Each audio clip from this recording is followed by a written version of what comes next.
Estamos en Mina, en Nuevo León, en el noreste mexicano. Esta gran zona compuesta por 3 estados, Coahuila, Nuevo León y Tamaulipas. Y sí, vaya, antes de mediados del siglo XIX, también Texas. Al noreste nos unen muchísimas cosas en común, pero una de las cosas que más nos representa es la arquitectura. Y la arquitectura con sistemas constructivos tradicionales, como la tierra cruda, el adobe, estos bloques de arcillas secadas al sol, o la piedra, o el caliche, o el tenistete, bajareque y demás sistemas constructivos de la región. Pero además, una de las cosas que nos representa son los colores. Estos colores del noreste que de repente los dejamos por ahí y no les damos tanta importancia, nos hablan del contexto en donde esta arquitectura se fue elaborando. Pero lo más importante, además de la arquitectura, obviamente son las personas que habitan el Valle de las Salinas y que más adelante platicaremos con ellas.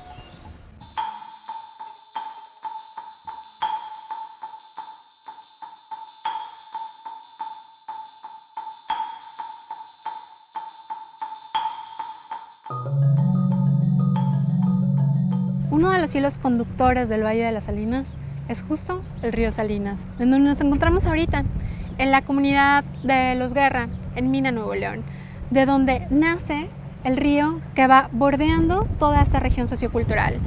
El río que por lo general, lamentablemente, cuando venimos y lo vemos es un río seco, en algún momento era un vergel que estaba lleno de ojos de agua y que alimentaba a todas las haciendas agrícolas que estaban alrededor del río. Porque en esta región habían nogales, incluso en algunas zonas siguen habiendo estos grandes nogales y vaya, que ustedes saben que para los nogales se necesita mucha agua. Habían grandes sembradíos, por ejemplo, de caña de azúcar y por eso encontramos las moliendas de piloncillo. Y con todos estos elementos y con todo lo que se sembraba por acá en el Valle de las Salinas, también lo podíamos ver en la gastronomía y daba vida a toda la región. Pero en la década de los 50, como la zona metropolitana de la ciudad de Monterrey fue creciendo muchísimo y se fue expandiendo cada vez más, entubaron toda el agua que estaba en Mina y se la llevaron hacia la zona metropolitana. Y entonces el vergel, que era todo el valle, empezó a cambiar su rostro. Y de esta zona donde habían muchos sembradíos, en donde estaba el agua cristalina, en donde todo el mundo podía acudir, de repente fue una zona semidesértica.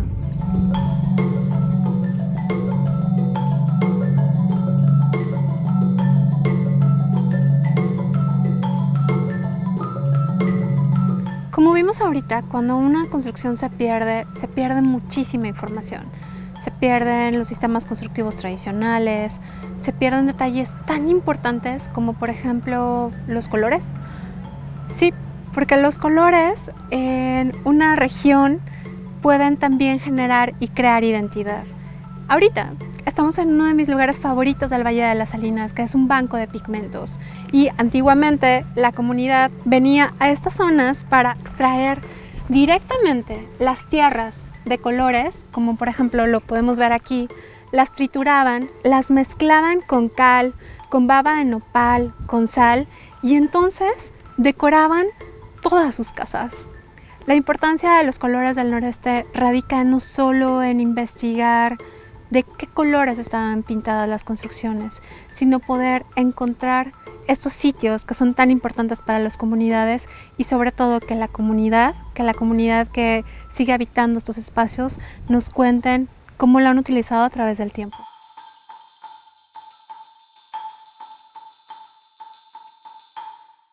¿Cuál es su nombre? Isidro Martínez Morales. ¿Cómo le dicen, Isidro? Lo dicen los venados, sí, de mi abuelo. ¿Y por qué les pusieron así de los venados? Pues ahí nos platicaba mi papá que mi abuelo era medio acá, brincaba las cercas para ver las mujeres. Ah. Pero nunca lo agarraban, brincaba las cercas. Oiga, don Chilo, aquí también una duda. ¿Usted trabaja la cal o ha trabajado con la cal? Sí, trabajamos muchos años de eso, mantuvimos pues toda nuestra infancia. Desde chiquillos nos enseñó mi padre a hacer la cal. Ya desde unos 10 años, 11 años. Desde chiquito. Sí, desde chavillos. ¿Y cómo le hacía? Yo nomás estudié hasta cuarto y nos sacó de la escuela mía un hermano mío para llevarnos a ayudarle. ¿Cómo se hace la pintura de la cal? ¿Cómo la hacía con esas piedras? Para prepararla, Sí. pues nomás se echa en un tambo, más que sea de lámina, que no sea de plástico porque lo derrite. La cal. Sí, lo derrite, lo quema. ¿Por qué lo derrite? ¿Qué pasa? Es muy fuerte, es muy fuerte. ¿Cuando le echa agua o cómo? Sí, haz de cuenta que vuelve a prender. O sea, se va desbaratando. Se pone en el tambo, se le echa agua y se va desbaratando sola. Empieza a tronar, hasta que queda puro polvo. ¿Nada más con la cal o le ponía algo más a la mezcla de la cal? Nopal o pedazos de maguey. ¿Cómo usaba el nopal o el Penca maguey? de nopal, picadita. Pesca una penca de nopal, se pica en pedacitos y se le va poniendo ahí a la cal. Ahí donde la está preparando. Ahí mismo, Sí, ahí la deja fermentar, pues vamos a decir un día. ¿Verdad? Un día según la cantidad. Y ya se hace sola, ya queda lista nada más de preparar la cantidad que usted quiera y a dejarla como que usted quiera de suave, que esté... O que cubra más. Sí, que cubra más. Oiga, y entonces, por ejemplo, bueno, pues ya me fue contando de dónde traían la cal, cómo la quemaban, Sí. luego cómo le echaban agua y la apagaban, la pintura. Pero la última duda que me sigue quedando, don Chilo, es si se le ponía color con algo o no se le ponía color con nada. Es lo que le iba a decir, aquí en este río hay unas vetas de una tierra como barro. Hay color amarillo, hay color rojo, de barro. Debe estar increíble esa No, tierra, pero no, qué increíble. bárbaro. Y nada más que el río pues nos ha hecho muchos daños, porque a veces que hay muchas crecidas en los huracanes, ¿verdad? Entonces pues nos tumbó mucha pedacería de muchos tramos de tierra de esa. Entonces nosotros íbamos a sacar ahí los mismos burritos, a sacar bolsas de pura tierra de esa, del color que querían, de amarillo o rojo. Y ya se hacía puro polvito también. Era un barranco, era de cuenta. Sí. Pedazos de barranco, la quebrábamos, la hacíamos polvito y se le echábamos a la cal. Y ahí agarraba otro color. Uy, don Chilo, no hombre, esto que me acaba de decir es como oro molido. Qué bárbaro. La verdad, no, Sí. qué cosa. Sí, por eso aquí el pueblo ha tenido mucho cambio. Claro. Bastante cambio desde que nos quitaron el agua. Y yo les digo aquí a veces, porque se ponen muy acá, los de agua y drenaje, por decir así, yo tengo ahorita ese tiraderito. A mí me cobran multa por tener eso de ahí. Les digo, oigan, pero pues si el agua era de aquí del pueblo, malamente nos la están cobrando. Bueno, a los antiguos y peor a los ejidatarios, digo, que pues los que son nuevos aquí, que vinieron de otra parte a vivir aquí, pues ellos no sabían ni cómo estaba la cosa de antes, ¿verdad? A ellos no les afecta nada. No, porque Pero son nuevos. Sí, son nuevos, no sabían ni cómo estaba aquí, de qué vivían, ni nada. Pero ahorita que me cuenta cómo estaban las calabazas, Sí, cómo estaba no, todo, don Chilo. Olvídese, aquí te daba hambre, luego te ibas a la labor. No le digo que teníamos una hilera de aguacates, Sí. todo lo haría de la sequía. Aguacate, el aguacate, las higueras. Uy, no, hombre. No, Higueras. debe haber sido como un paraíso, don Chilo. El maíz, la calabacita, la caña, pues nomás te daban ganas y te arrimabas a la orilla y nomás mirabas la labor de lado a lado de pura caña. Ya te brazo de la caña. ¿Cómo voy a haber estado Cortabas una y dulcísima? mira, bien rico.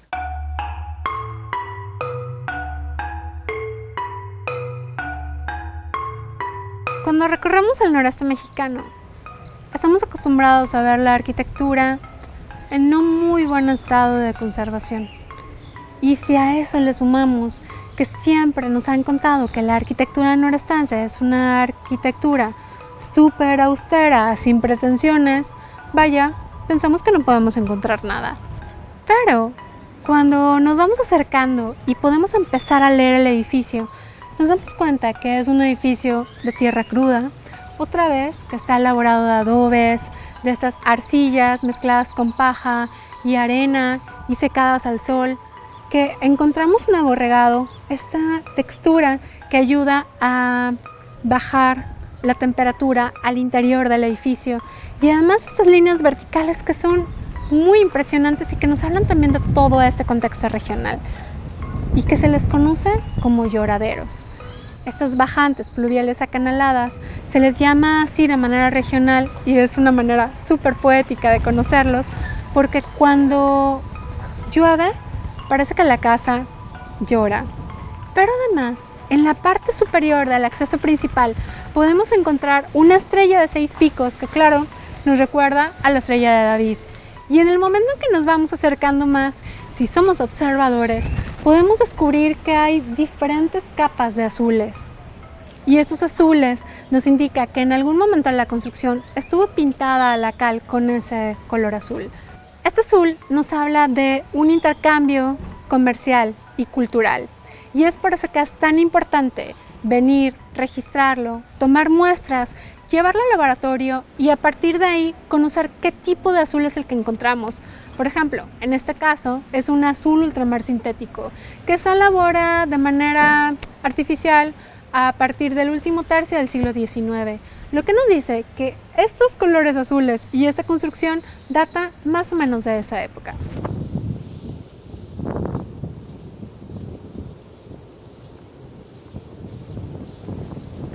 Hemos platicado que el Valle de las Salinas estaba lleno de haciendas en el siglo XIX y estamos justo en la ex hacienda de San Antonio de Arista, mejor conocida como la Hacienda del Muerto. Es una construcción que está elaborada completamente con tierra cruda. Los bloques de adobe que fueron extrayendo prácticamente con las arcillas de aquí del río Salinas y con la paja que fueron elaborando cada uno de ellos, lo podemos observar en los muros que prácticamente se están cayendo. ¿Qué pasa si se pierde la hacienda de San Antonio y qué pasa si se pierde estas construcciones de tierra? Se pierde la memoria. Y al perderse la memoria se pierde muchísima información, no solo del Valle de las Salinas, sino incluso del noreste mexicano. Pero además de ello, podemos perder información súper valiosa que está en los muros, como por ejemplo en donde estamos ahorita, que si ustedes pudieran observar de entrada, pareciera que es un muro de tierra, que lo es, pero que tiene restos de aplanados de cal y arena. Esos aplanados o revoques o enjarres, como le decimos acá en el noreste, protegían al adobe para que no estuviera expuesto ni en la intemperie ni en el interior del propio edificio. Pero además de eso podemos encontrar policromía. Podemos observar poco a poco cómo hay restos de colores rojos óxidos. Ya hemos visto que la zona es muy proclive a que existan bancos de óxidos de hierro, de ocre, y es entonces que al ir a estos bancos y mezclarlos con la cal podemos encontrar todavía restos de color en esta hacienda que si la visitamos parece que ya no tiene nada.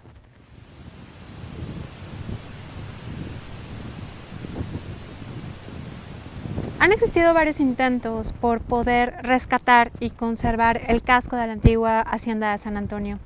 Sin embargo, el único espacio, el único inmueble que realmente ha sido intervenido es el que está detrás de mí, que es la capilla de San Antonio. Podemos ver la espadaña en la parte superior y estos grandes muros que están revestidos por pintura vinílica.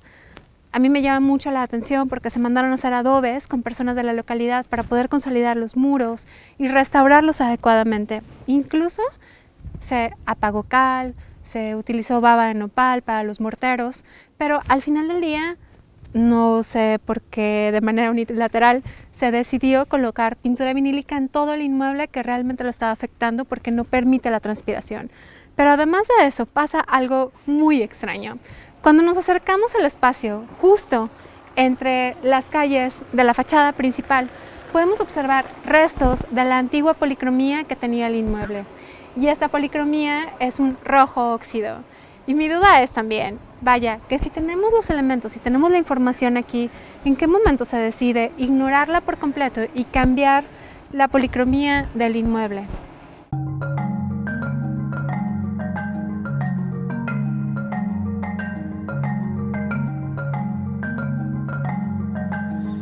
Hasta ahorita conocimos ya parte del contexto del Valle de las Salinas.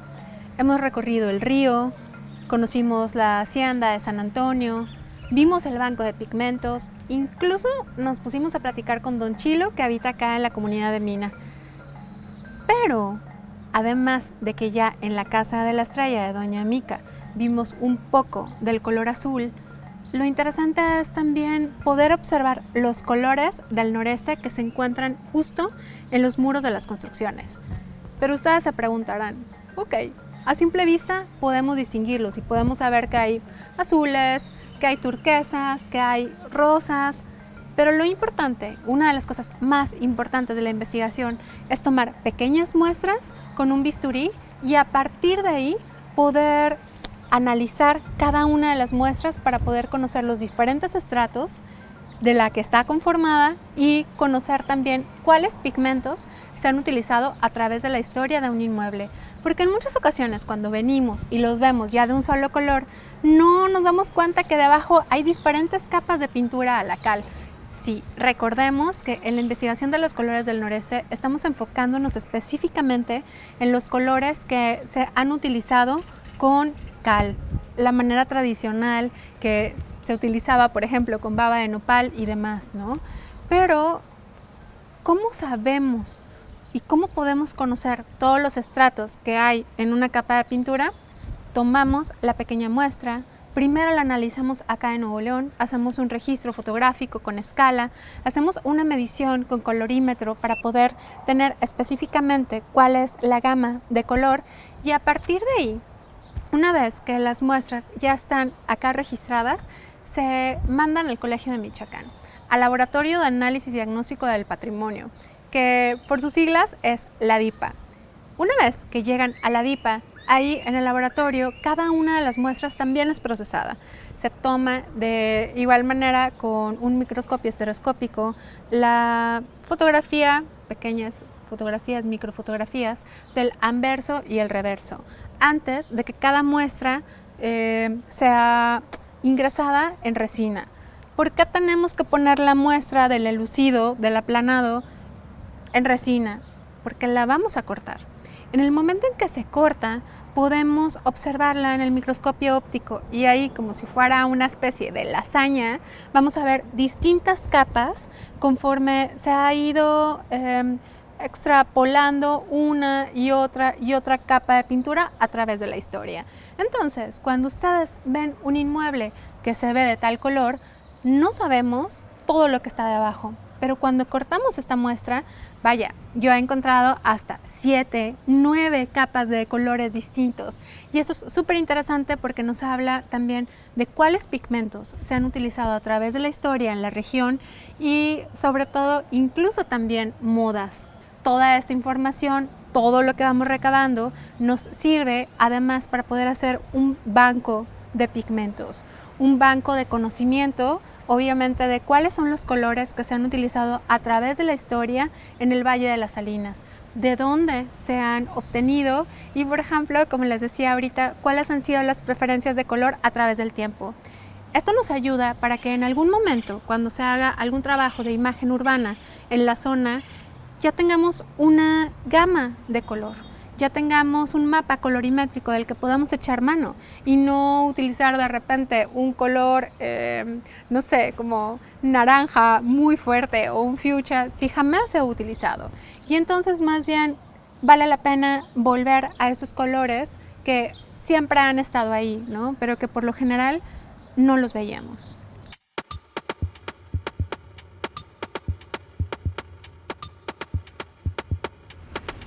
Espero que hayan disfrutado por este paseo en el Valle de las Salinas, pero sobre todo que conozcan más sobre la investigación de los colores del noreste, que no están ustedes para saberlo ni yo para contarlo, pero es una investigación inédita no solo en Nuevo León, sino en todo el noreste de México.